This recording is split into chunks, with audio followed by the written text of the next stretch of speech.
ọba tó ń ṣoore tí kì í screenshot yore. Divya tọ́mọ èèyàn bá ṣoore fún ẹ ó lè screenshot yẹ. Àyàn tí èèyàn bá ṣoore fún ẹ ó lè screenshot yẹ. We are talking about the God that will bless you. Tí ó dẹ̀ ní máa fi yangàn káàkiri.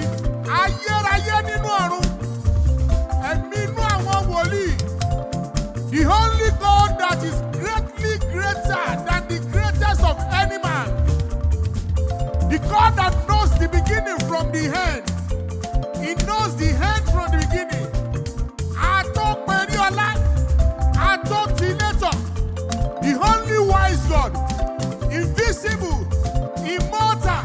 The God that cannot be insulted. The God that is far bigger than what we are calling him. That is why we are calling him Alpha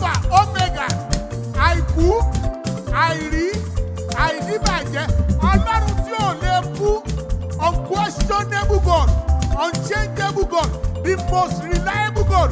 Ògún máa ń jáwọ́ èèyàn kulẹ̀, Ṣàngó máa ń jáwọ́ èèyàn kulẹ̀, Ọlọ́run tí kì í jáde kulẹ̀, unquestionable God, the God that can never disappoint you.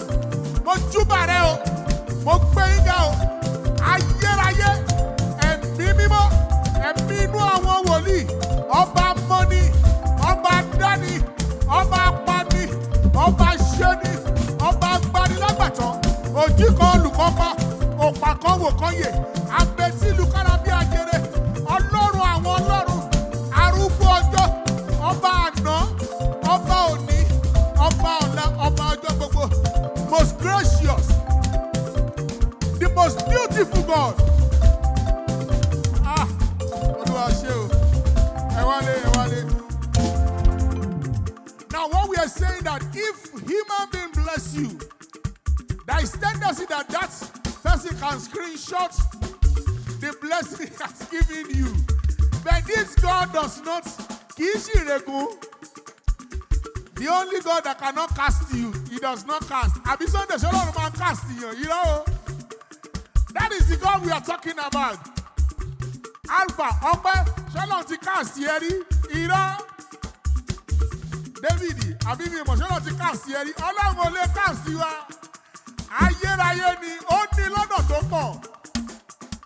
Lord, we thank you. We thank you. Last week, we called upon you that we will be here today. And this is us, we are here now. This can only be you. We give you all the glory. We give you all the honor. We give you all adoration. My people on Instagram, good evening. God bless you. God bless you. TikTok family, hello, share, lórúkọ Jésù. Facebook, YouTube, good evening. For those of you watching us on Facebook, please share. People on YouTube, invite your friends and family, share, tag them to come and watch us now. We are back at it better. What do we do here? We pray. Bẹ́ẹ̀ni Ọlọ́run á ṣe tuntun bí lónìí, bẹ́ẹ̀ kò fi rán ẹnì kankan, bẹ́ẹ̀ ó máa ṣe tuntun bí lónìí. For those of you watching us on YouTube, please subscribe and tell your friends and family to join us. Tell your friends and family to join us. On TikTok, please share. On Instagram, invite your friends and family to join us. Oluwa ẹ ṣé o, ayérayé ló ṣé o. Galatians 6:17 says, from this time henceforth, let no man trouble us, for we bear in our body the marks of the Lord Jesus Christ. Psalm 105 verse 14 and 15 says, he suffered no man to do us wrong. He reproved me for our sake, saying, touch not my anointed, and do my prophet no harm. Gbogbo agbára gbogbo, ó wà lọ́wọ́ Ọlọ́run alààyè tí a gbé ní arúgbó ojú abẹ́tí ìlú kára bí ajere ọ̀rọ̀ mọ́ ní ṣẹ́fàyàtì. Bí a ṣe ń lọ, ẹ̀mí àwọn wòlíì máa bá wa lọ. Ọlọ́run ìpè, Àpọ́sù Jósẹ́fù Ayọ̀ Babalọ́lá máa bá wa lọ ní orúkọ Baba, ti Ọmọ, àti ní ti Ẹ̀mí Mímọ́. Ọba tó ṣohun tẹ́nìkan ò lè ṣe, mo wá yìn ọ́. Arúgbó ọjọ́ tó dára tẹ́nìkan ò lè dára, mo wá gbé ọ̀gá.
that is happening in Nigeria.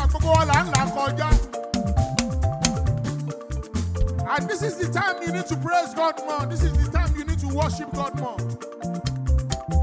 I am here today to encourage you as you are praising God, as you are worshiping God. No matter the situation of things you are going through, God is still in the business of answering prayer. Worship Him, praise Him.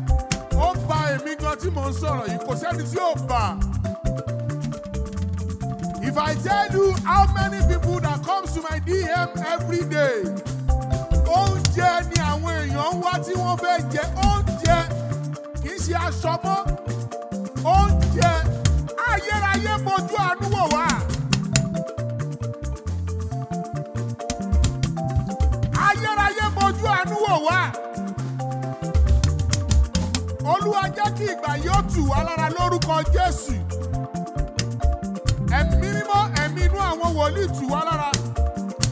As we go in this journey of praise and worship today, have your way and do that which you alone can do today.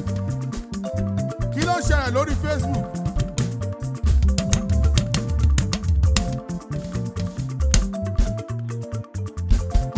Samson láti Adó-Odò, Francis láti Adó-Odò. Bẹ́ẹ̀ ni òun náà ló jẹ́ ká máa wà. Because tí ìjọba ṣe Ọlọ́run ni àwọn èèyàn ti pokùnso, ẹnìkan bẹ tó fẹ́ràn wa.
can help you now, as it is now.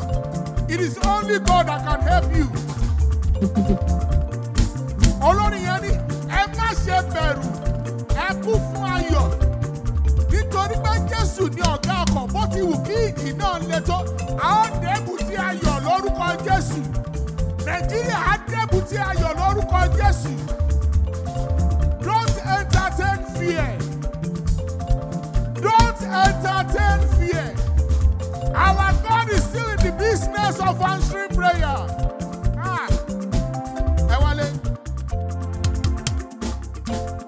People are not begging for clothes.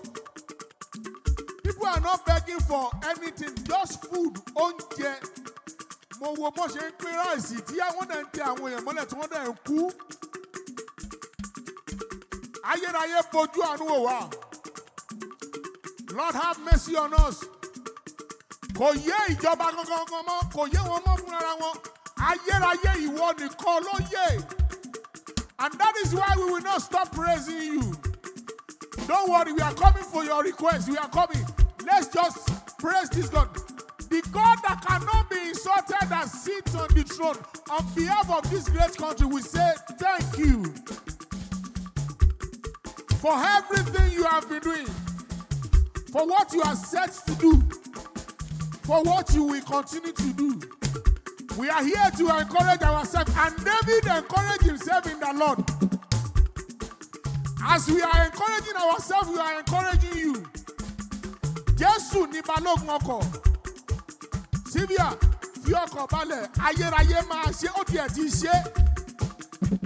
Bó ti wù kí ìjì náà le tó, ní ìgbàgbọ́ pé wà á dé èbúté ayọ̀, ayérayé ṣe o. Ẹ gbọ́ ọ̀rọ̀ Olúwa.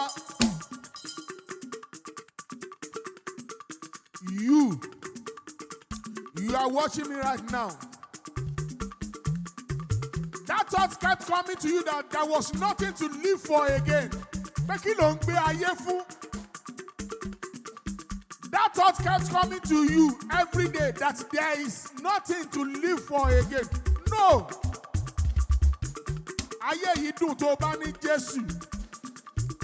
The best thing that can happen to you is to speak to that thought now. That spirit of depression that want to weight you down, not to think about future again. I come against you and render you useless right now. In the name of the Lord Jesus Christ. Dìde kó máa jókòó máa yọ̀. Ohun tí ó ṣẹlẹ̀ nínú ayé ẹ máa ṣẹlẹ̀ lórúkọ Jésù. Gbogbo ẹ̀yin tẹ́ ń gbọ́ mi lórí TikTok. Ẹ pa ìrònú yín rẹ́ kẹ́ máa bẹ̀rẹ̀ sí yìn Ọlọ́run alààyè. Don't think about what God has not done. Think about what God has been doing. I will be 50 this year. God has been so faithful. My heart has been working perfectly. My brain, my hands. I've been breathing in and out. That is enough for me to thank God. Still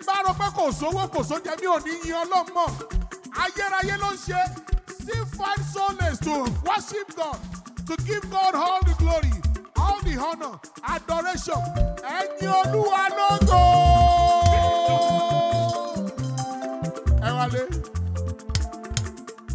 Okay, once again, good evening. Welcome to AlujoHymn Vision with Segun Oluwayomi, episode 198. Kí ló ń ṣẹlẹ̀ lórí Facebook? Dìran má tàn mí láti Badagry. Lọ kéde ayọ̀ náà fún gbogbo ayé pé Jésù nìkan ló lè ṣe é.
we are here. The only thing we are enjoying is the mercy of God. Sátánì fẹ́ pa wá lẹ́nu mọ́ pátápátá ṣùgbọ́n Ọlọ́run ò gbà. Àánú là ń jẹ. Àánú là ń jẹ. Kí ló ṣẹlẹ̀ lórí YouTube, lórí Facebook, lórí TikTok. Mo dúpẹ́ Olúwa látọ̀dọ̀ Múléró.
share lórí Facebook, lórí YouTube.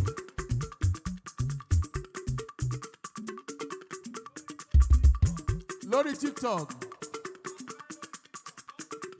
Tọ́pẹ́ lórí TikTok. Kristi kí ìjọba rẹ̀ dé.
Mommy doyin Mojísọ́lá, okay, mo ti bọ́ mà, àfọpẹ́ fọlọ́run síbẹ̀ Olúwa dára sí mi, my son was 15 yesterday. Mama doyin ní kí n play àfọpẹ́ fọlọ́run fún, thank you mommy, God bless you ma.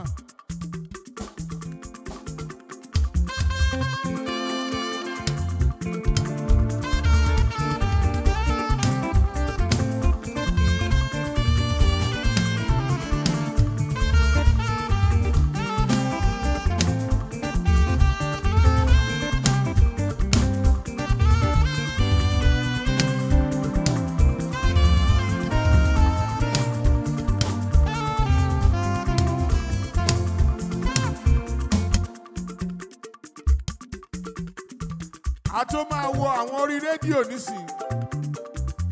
I am here to encourage you that the only personality that can help you is the God that sits on the throne. No human being can help you.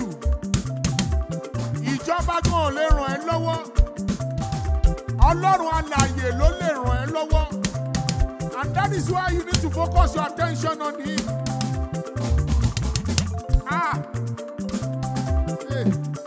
Ọwọ́ Olúwa ó ń ṣiṣẹ́ agbára. Ìyanu lọ̀rọ̀ rẹ̀ o, ó yí ayé mi padà. Orísun ìyè, orísun tí kì í bẹ̀. Ọwọ́ Olúwa ó ń ṣiṣẹ́ agbára. Àkàkàyà, àkàkàyà.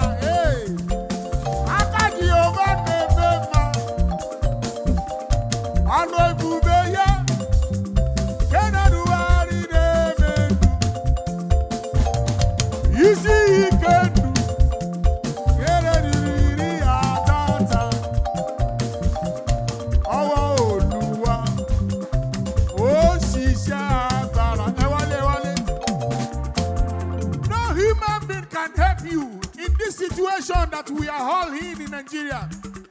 The only God that can help you is the one that sits on the throne. On Instagram, on TikTok, on YouTube, on Facebook, let us focus our attention on the Most High, the Ancient of Days, the God that is greatly greater than the greatest of any man, the God we call Ancient of Days. Kí ló ń ṣẹlẹ̀ lórí Facebook?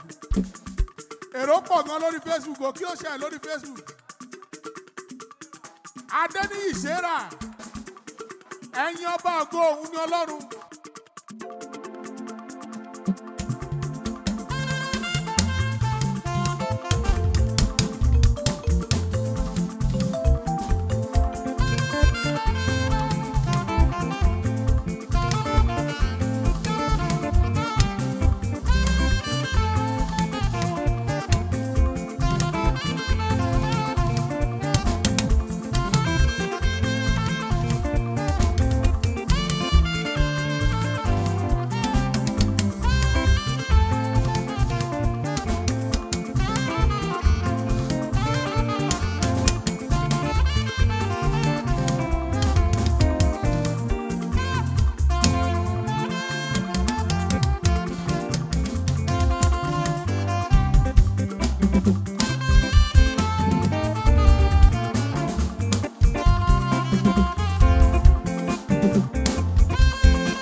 Sókè kó máa jó kó máa yọ̀. Sórí kò sóhun tó ń là kọjá tí Ọlọ́run kò mọ̀. Kò dẹ̀ sóhun tuntun mọ́ lábẹ́ ọ̀run. Ìrànlọ́wọ́ ẹ kò sí lọ́wọ́ ọmọ ènìyàn. Ọwọ́ Ọlọ́run alààyè ló wà.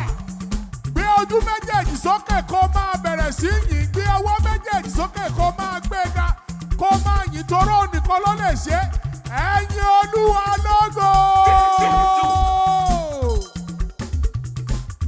Ẹ wálé. Sórí bó ṣe ń gbọ́ mi lórí rédíò yẹn. Bó ṣe ń gbọ́ mi lórí rédíò yẹn, ìwọ máa jókòó máa yọ̀. Ọlọ́run ló ṣe kì í ṣe èèyàn. Ayérayé ló ṣe kì í ṣe èèyàn. Ọpẹ́ bá ń fi ìyìn fún Jésù olùràpadà lórí píánò bá ń play ẹ̀.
Sórí bó ṣe ń gbọ́ mi lórí rédíò yẹn, wá bá mi lórí Instagram @Segun_Oluwayomi, lórí TikTok @Segun Oluwayomi, lórí YouTube Segun Oluwayomi TV lọ subscribe, lórí Facebook Segun Oluwayomi. Kí ló ń ṣẹlẹ̀ lórí rédíò? Dikines Adéọlá gbé Olúwa ga pẹ̀lú mi.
Ṣẹlẹ̀ lórí rédíò.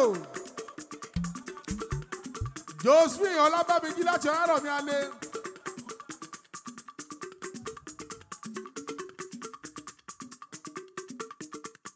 Èdùmàrè já Jehovah.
Mrs. Olasukomi, Chief Mrs. Olasukomi, show me the Lord will keep you and your entire household in the name of the Lord Jesus Christ. Ẹ ò ní gbọ́mọgbìn lórúkọ Jésù, ẹ ò ní wá yín tì. Bẹ́ẹ̀ ṣe ń tọ́jú bàbá wa, Ọlọ́run á máa tọ́jú yín tọmọtọmọ lórúkọ Jésù. Ẹ lè mọ̀ pé màmá yẹn ti pé 60, wọ́n jọ 16 years old.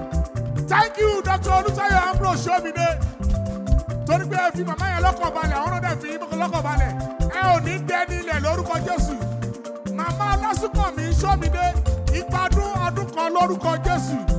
Ẹ jẹ́ ká jọ yin Ọlọ́run alààyè. Ẹ gbé ọwọ́ yín sókè màmá. God bless you.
nẹ́tíwọ̀kì wa ó ń fún wa ní iṣu nírọ̀lẹ́ yìí. Ṣọ́ọ́ni bó ṣe gbọ́ mi lórí rédíò yẹn lórí Fàájì FM gbé ọwọ́ méjèèjì sókè kó máa yọ̀. Olùrànlọ́wọ́ òkè ló wà kò sí ńlẹ̀. Ó máa rányàn látòkè wá wá bẹ́ẹ̀ tó wà ńlẹ̀ ni. Gbé ọwọ́ méjèèjì sókè kó máa jó kó máa yọ̀. Aláàánú alókèétì ẹ lọ́sẹ̀ yìí lórúkọ Jésù. Kí ló ṣẹlẹ̀ lórí rédíò? Adébísí Job. Àpáta ayérayé ṣe bí ìsádi mi.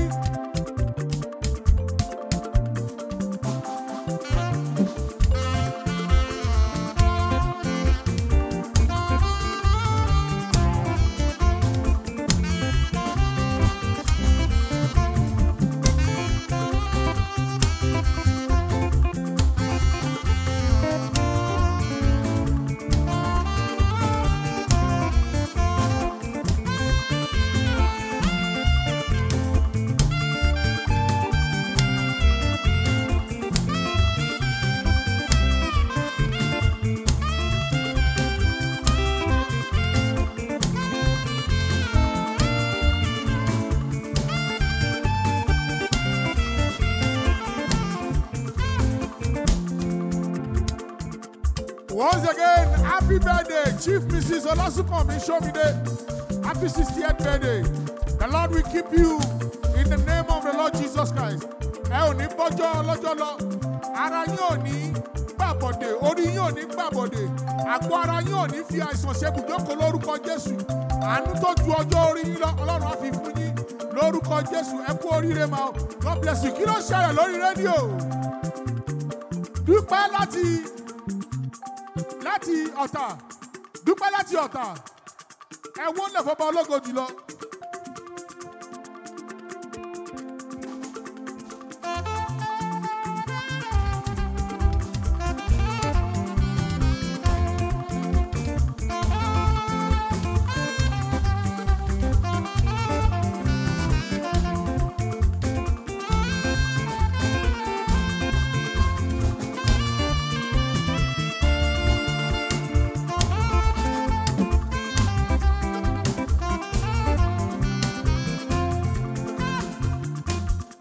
Bó ṣe ń gbọ́ mi lórí àwọn rédíò wa yẹn, wá bá mi lórí Instagram @Segun_Oluwayomi, lórí YouTube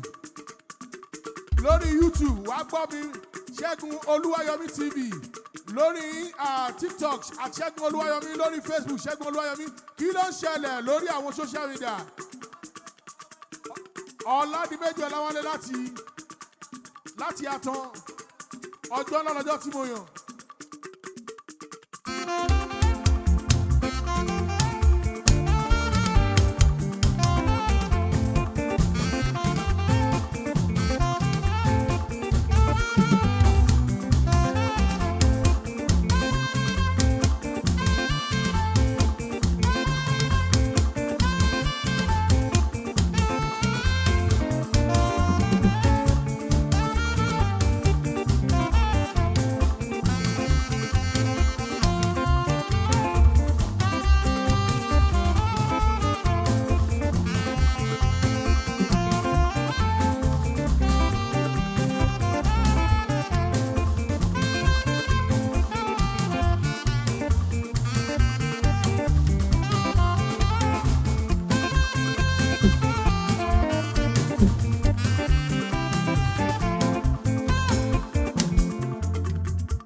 Ṣẹlẹ̀ lórí rédíò Smile FM.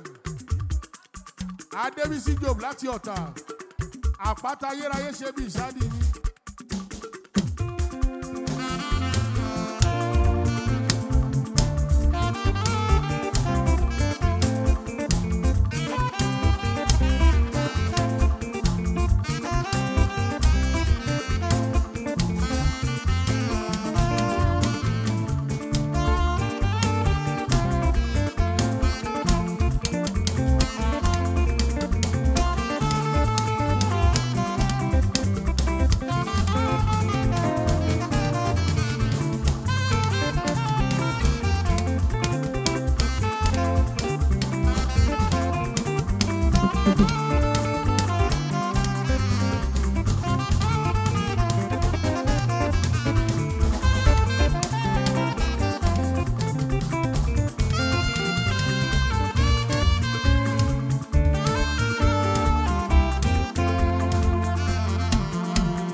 ti kúrò lórí àwọn rédíò wa.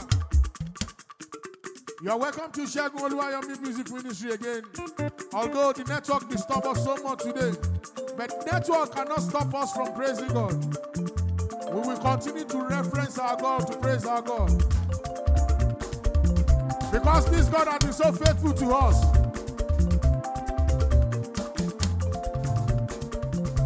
This God has been so faithful to us.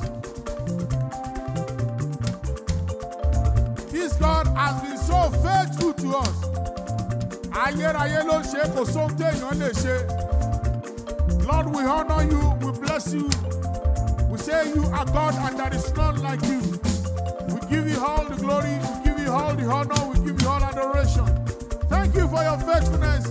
Thank you for helping us today. Thank you, Holy Spirit. Be thou exalted. All honor and adoration unto your holy name. Ẹ ṣé ibi tẹ́ ẹ ti bẹ̀rẹ̀. Ẹ ṣé ibi tẹ́ ẹ bá dé. Adúpẹ́ ibi tẹ́ ẹ lọ́rùn mú wa lọ o. Olúwa ẹ ṣé o.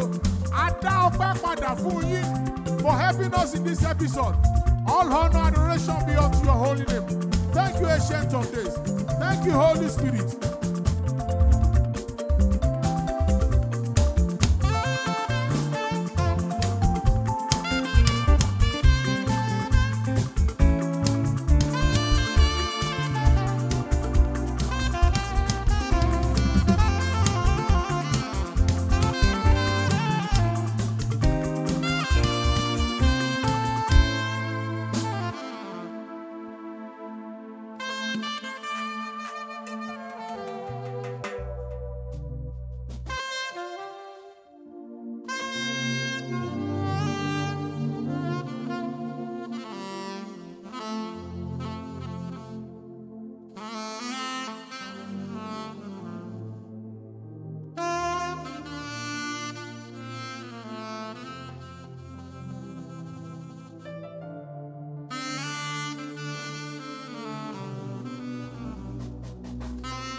A dá ọpẹ́ padà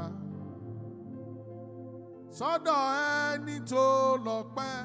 Lord, we thank you. A dá ọpẹ́ padà sọ́dọ̀ ẹni tó lọ́pẹ́. Lord, we thank you for helping us today. We give you all the glory, we give you all the honor. Accept our praises today for everything you've done today to permanent in the lives of our people. Let your holy name alone be glorified, Lord. Thank you, Ancient of Days. In Jesus Christ's name we pray. Amen. See you next week by God's grace. Episode 199. I will see you there. You will see me. I will see everybody here in the name of the Lord Jesus Christ. Thank you for joining us today. Ó dàbọ̀.